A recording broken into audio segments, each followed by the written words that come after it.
कोणीही सहज बनवेल. नवशिकेसुद्धा अगदी पहिल्या प्रयत्नात परफेक्ट 100% हलवाईसारखी रसमलाई बनवेल. एखाद वेळेस काय होतं की छेना रबरासारखा होतो. टिकी आपण पाण्यात टाकतो तेव्हा ती विरघळते. नमस्कार, श्रीदेवी किचन प्रतिभात रेसिपीमध्ये आपलं खूप खूप स्वागत आहे. भरपूर टिप्ससह रेसिपी आहे. प्रत्येक टिप फार महत्त्वाची. पाहूयात. तर रसरशीत रसमलाई बनवण्यासाठी इथे मी 2 लिटर एवढे दूध घेतले आहे. तर ह्या 1 लिटर दुधाचा आपण छेना बनवणार आहोत. म्हणजे हे 1 लिटर दूध फाळून घेणार आहोत आणि ह्या 1 लिटर दुधापासून आपण मस्त असा रसरशीत ज्यूस बनवणार आहोत. म्हणजे हे दूध आटून याची बासुंदी करून मस्त असा रस बनवून घेणार आहोत.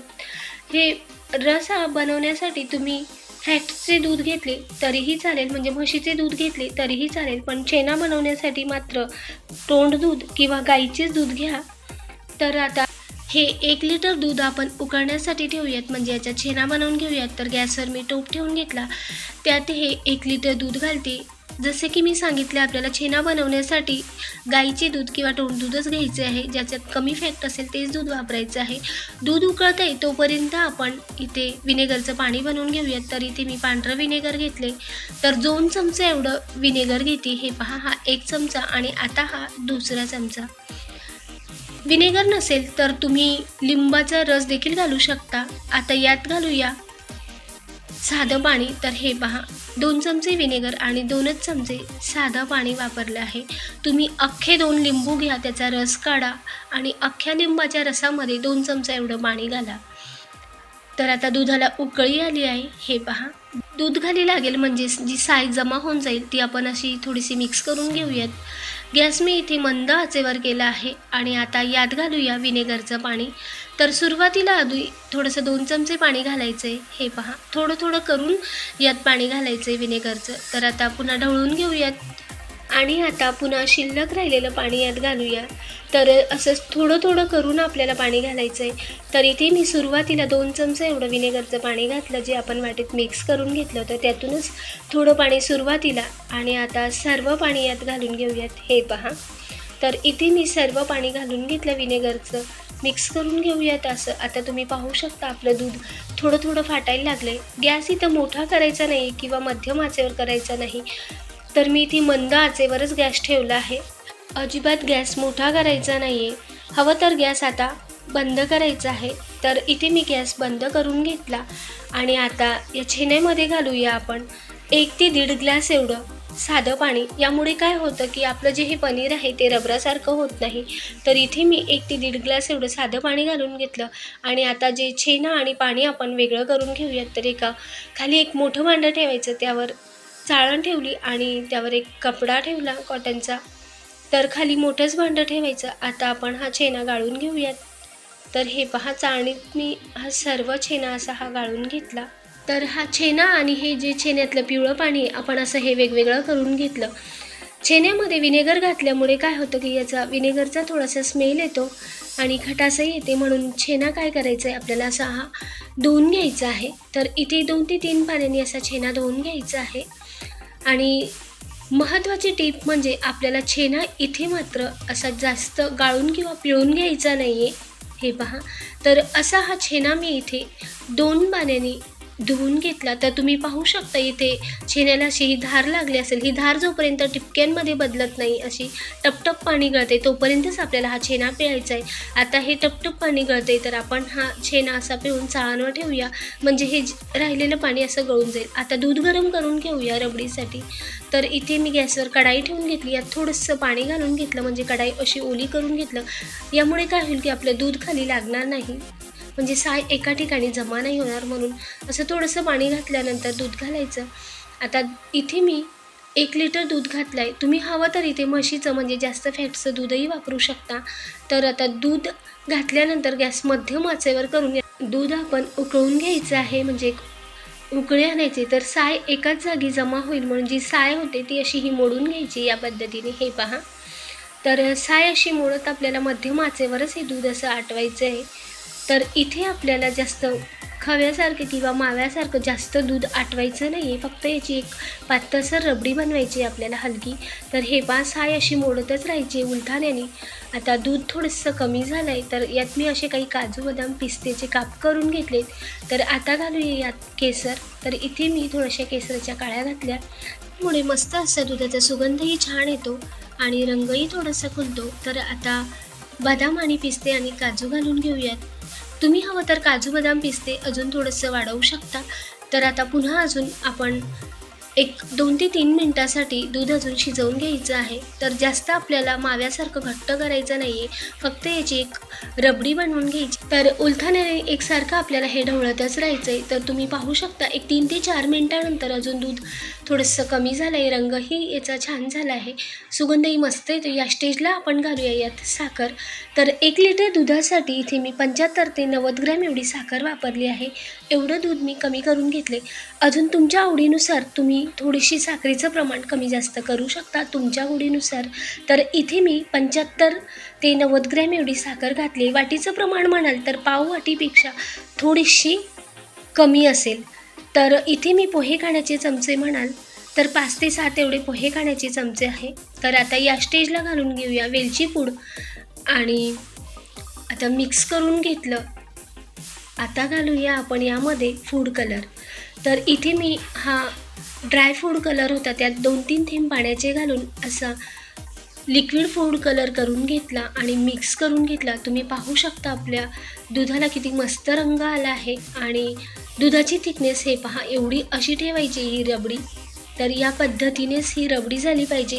जास्त घट्टसर रबडी आपल्याला बनवून घ्यायची नाही आहे. आता रबडी थंड होते तोपर्यंत आपण छेन्याकडे वळूया. तर यातलं सर्व पाणी असं निथळलं आहे. आता हा छेना आपण एका ताटात काढून घेऊयात. तर हे पहा मस्त असा छेना हा सेट झाला आहे. आता हा आपण मोडून घेऊयात. तर छेना असा ताटात घेतल्यावर असा मोडून घेऊयात. तुम्ही पाहू शकता मस्त असा छेना सेट झाला होता.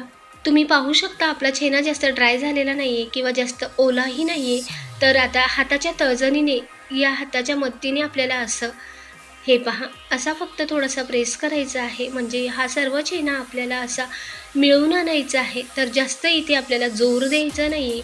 तर हे पहा अलगद हाताने मी असं हे खाली प्रेस करून घेते. जास्त जोर लावून प्रेस करायचा नाही, फक्त अलगद हाताने आपल्याला हे सर्व असं गोळा करून घ्यायचं आहे, म्हणजे मिळवून आणायचं आहे.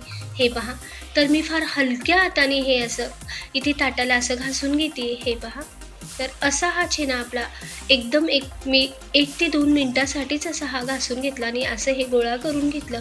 आता हे मिळून येण्यासाठी याची टिकी बनवण्यासाठी इथे घातले आहे मी मक्याचे पीठ. तर अर्धा ते 1 चमचा एवढं लागेल. तसंच आपण हे कॉर्नफ्लॉवर घालून घ्यायचे 1 चमचा एवढं मक्याचं पीठ. यापेक्षा जास्त मक्याचं पीठ आपल्याला वापरायचं नाही. आता कॉर्नफ्लॉवर घातल्यावर हे पहा असा गोळा बनवून घेतला. तर असाच गोळा आपल्याला ठेवायचा आहे हा. आता याचे आपण असे गोळे करून घेऊयात, म्हणजे असं टिकी बनवायला घेऊया रसमलाई. तर तुम्ही पाहू शकता याच पद्धतीचा आपल्याला गोळा बनवून घ्यायचा हा डो.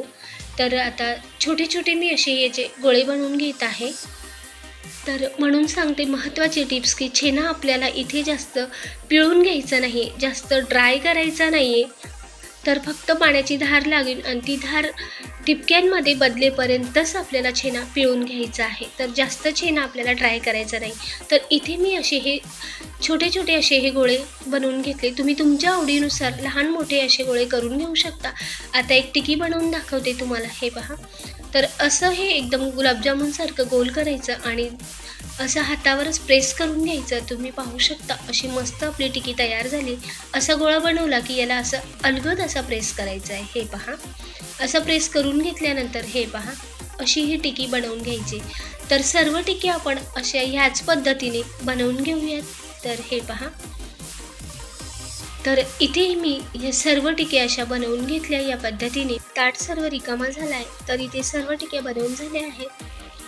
तर इथे माझ्या जवळपास 14 ते 15 टिक्या झाल्या आहेत. तुम्ही कमी जास्त करून 12 ते 13 किंवा 15 ते 16ही बनवू शकता. तर याच पद्धतीने आपल्याला ह्या रसमलाई बनवून घ्यायचे. सर्व रसमलाई तयार आहेत. आता आपण ह्या उकळून घेऊयात. तर इथे एक असं पसरट आणि मोठं भांडं ठेवायचं आहे. मी इथे कढाई घेतली आहे, मोठी अशी कढाई आहे. तर आता यात घालूया साखर. तर इथे मी साखरेच्या 5 पट पाणी घेतलं आहे. तर हे पहा, 1 वाटी, ही दुसरी वाटी, पुन्हा ही तिसरी वाटी आणि ही चौथी, आता ही शेवटची 5वी वाटी. ह्याच वाटीने मी साखरसुद्धा मोजून घेतली होती. तर ही 1 वाटी साखर आणि 5 वाटे पाणी असं प्रमाण आपण घेतलं आहे. आता जी ही साखर आहे ही आपल्याला वितळून घ्यायची आहे. तर चमच्याने असं हे आपल्याला ढवळून घ्यायचं आहे. या साखरेचं प्रमाण वजनी म्हणाल तर 250 ग्रॅम एवढी, म्हणजे पाव किलो एवढी साखर आहे. गॅस आपल्याला अजिबात लो करायचा नाही, मोठ्याच आचेवर ठेवायचं आहे आणि मोठ्या आचेवरच हे साखरेचं पाणी खळखळ अशी उकळी आणायची आणि खळखळ उकळत्या पाण्यातच आपल्याला हे रसमलाई या टिकी सोडून घ्यायचे. अजिबात गॅस लो किंवा मीडियम करायचं नाही. या रसमलाई या टिकी सोडल्यावर पाण्याचं तापमान थोडंसं कमी होईल, पण तरीसुद्धा आपल्याला गॅस मोठाच ठेवायचा आहे आणि सर्व ह्या टिकी अशा एक एक करून सोडून घेतल्यात. हे पहा. तर आता ह्या टिकी आपल्याला 5 मिनटं अशा शिजवायच्या आहे. गॅस मोठा करून झाकण न ठेवताच 5 मिनटं शिजवून घ्यायचे आहेत. गॅस अजिबात मी लो किंवा मध्यम केला नाही. या आचेवरच आपण एक 5 मिनटं ही रसमलाई शिजवून घेतली. आता यावर झाकण ठेवूया आणि 6 ते 7 मिनटं झाकण ठेवून शिजवून घेऊया. तुम्ही हवं तर झाकण न ठेवता अशी सुद्धा रसमलाई शिजवून घेऊ शकता.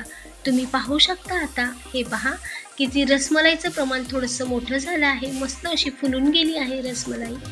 आता आपण ह्या उकळत्या पाण्यातून हलक्या हाताने हे पीस असे अलगद उलटपालट करून घ्यायचे आणि उलटूनसुद्धा अजून 2 ते 3 मिनटं ह्या उकळत्या पाण्यात शिजवून घेतल्या. तर बरोबर 5 मिनटं झाले.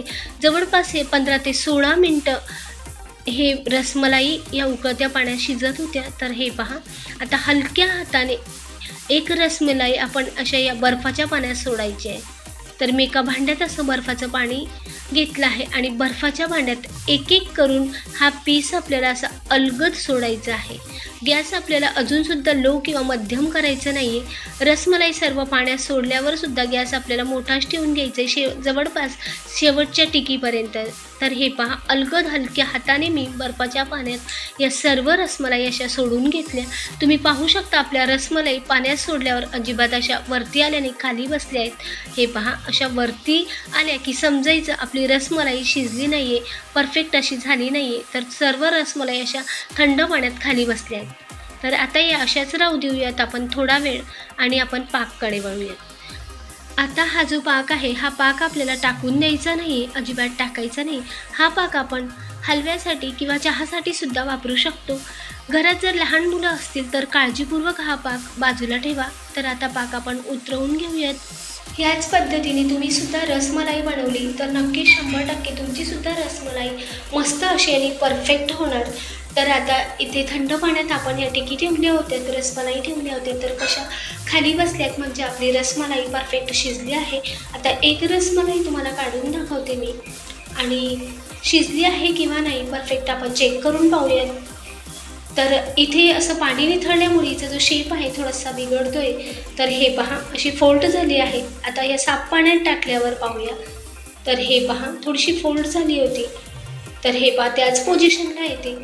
तर इथे थोडीशीच फोल्ड केली होती, मी तुम्हाला पूर्ण अशी फोल्ड करून दाखवते. हे पहा, तुम्ही पाहू शकता इथे पूर्ण आपली रसमलाई मी एकदम प्रेस केली आणि पूर्ण फोल्ड करून घेतली, चुरा करून घेतली. आता पाण्यात टाकल्यावर पहा, हे पहा, तुम्ही पाहू शकता अशी परफेक्ट आपली रसमलाई झाली आहे.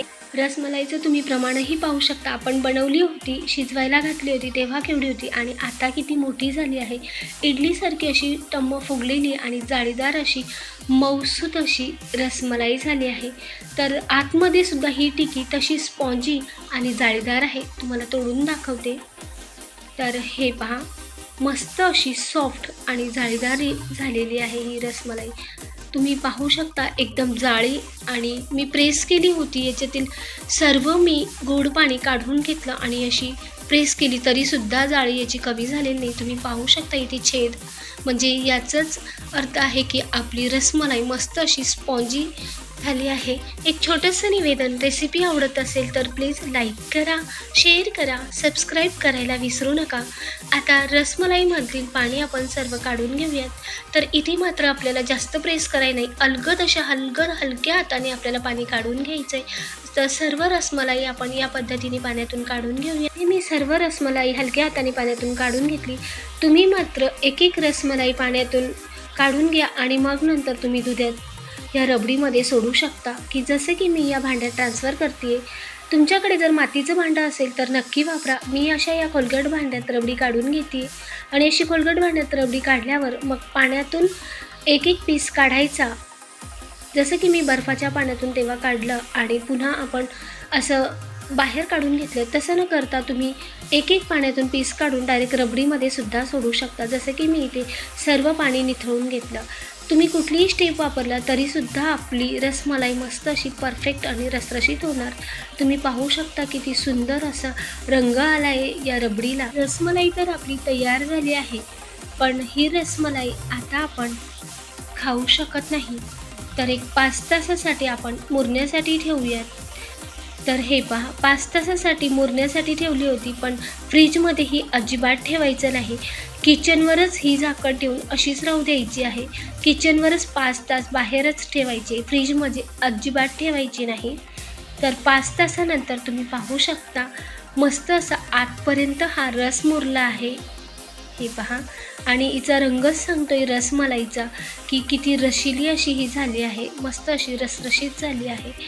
जर आपली अशी पांढरी रसमलाई झाली असती तर म्हणजे यात रस नाही मुरला आहे, तर तुम्ही पाहू शकता पिवळी धन आणि रसरशीत अशी रसमलाई तयार आहे. हे पहा, एक रसमलाई तुम्हाला तोडून दाखवते. हे पहा, चमचा टाकताच अलगद पीस वेगळा होत आहे, म्हणजे आतपर्यंत रस मुरला आहे. नवशिकेसुद्धा सहज बनवतील या पद्धतीने अशी रसरशीत रसमलाई तयार आहे. कोणीही बनवेल अशी हॉटेलसारखी रसमलाई या पद्धतीने बनवली तर तुमचीसुद्धा हॉटेलसारखी रसमलाई तयार होईल. खात्रीने सांगते की ही रसमलाई फार टेस्टी आणि रसरशीत अशी आहे. 100% अजिबात रसमलाई चुकणार नाही. पाण्यात उकळल्यावर सुद्धा चुरा होणार नाही किंवा खातानाही अजिबात रबरासारखी नाही होणार. आवडले असेल तर प्लीज लाईक करा, शेअर करा, सबस्क्राईब करायला विसरू नका. कमेंटद्वारे नक्की कळवा. धन्यवाद.